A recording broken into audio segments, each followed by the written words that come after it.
Data structures used to implement priority queues. Implementation methods.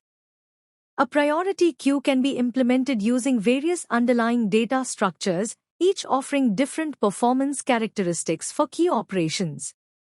Choosing the right implementation is crucial for optimizing efficiency based on the specific application requirements. Array list.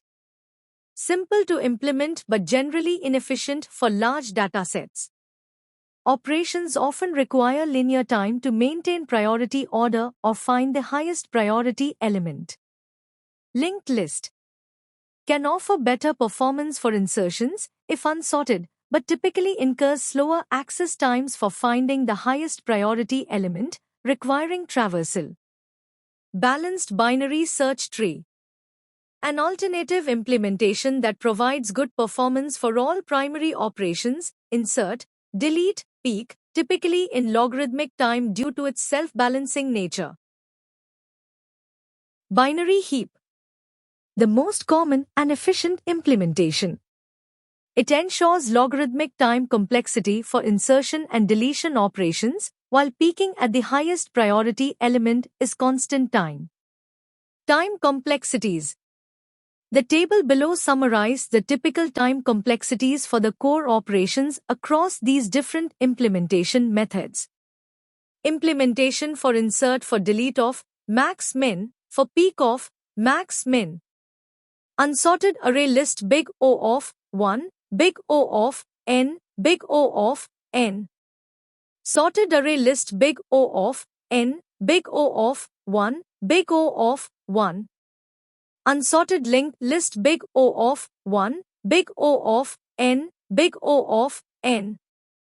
Sorted linked list big O of n, big O of 1, big O of 1. Binary heap big O of log n, big O of log n, big O of 1. Balanced BST big O of log n, big O of log n, big O of log n. Let us discuss about how does works priority queue using linked list. Implement a priority queue using linked lists. The linked list should be created so that the highest priority element is always at the head of the list. Priority values range from 0 to n-1, where 0 represents the highest priority and n-1 represents the lowest.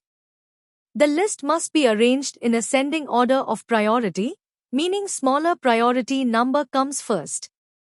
The priority queue must support the following operations. Push. This function inserts a new element into the queue in its correct position based on priority. Pop. This function removes the element with the highest priority, which is the element at the head of the list. Peak or top. This function returns the highest priority element without removing it from the queue. This code defines the basic structure needed to implement a priority queue using a linked list. First, it creates a node structure. Each node stores three things: the data value, the priority of that value, and a pointer to the next node in the list. Lower priority numbers represent higher priority, so a node with priority 0 is considered the most important. Next, the code provides a function called newNode. This function is responsible for creating a new node whenever we want to insert a new element into the priority queue. It allocates memory for the node, assigns the data and the priority, sets the next pointer to null, and then returns the newly created node. Overall, this part of the code sets up the building blocks needed for the priority queue. The node structure defines how each element is stored, and the newNode function prepares nodes so that they can later be inserted into the linked list in the correct priority order. This part of the code implements the three main operations of a priority queue using a linked list: peak, pop, and push. The peak function simply returns the data stored at the head of the list. Since the head always holds the element with the highest priority, peak gives us the highest priority value without removing it. The pop function removes the highest priority element from the queue. It does this by storing the current head, moving the head pointer to the next node, freeing the old node, and finally returning the updated head of the list. The push function inserts a new element into the list based on its priority. It first creates a new node. If the new node has higher priority than the current head, that is, its priority value is smaller, it becomes the new head of the list. Otherwise, the function traverses the list until it finds the correct place where the new node should be inserted, keeping the list sorted by priority.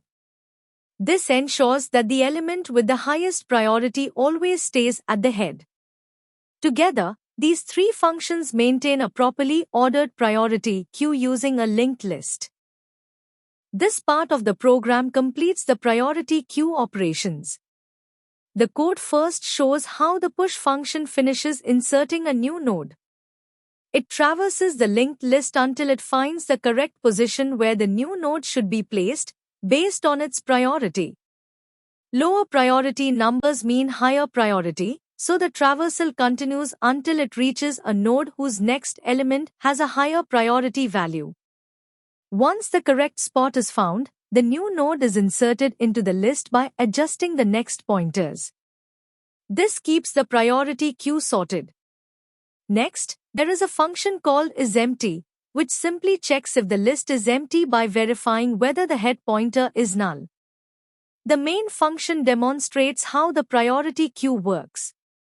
It creates a few nodes with different data and priority values, inserts them into the queue using push, and then repeatedly prints and removes the highest priority element using peek and pop. Since the list is always maintained in priority order, each pop operation removes the element with the smallest priority number first. Overall, this part of the code shows how the priority queue maintains order during insertion, how it checks if the queue is empty, and how the driver program processes and prints the elements in the correct priority sequence. Output for the above code is as follows. 7456. Applications of priority queue. First one is shortest path graph algorithm like Prim's minimum spanning tree, Dijkstra's shortest path algorithm. Second one is data compression in Huffman code. Thank you.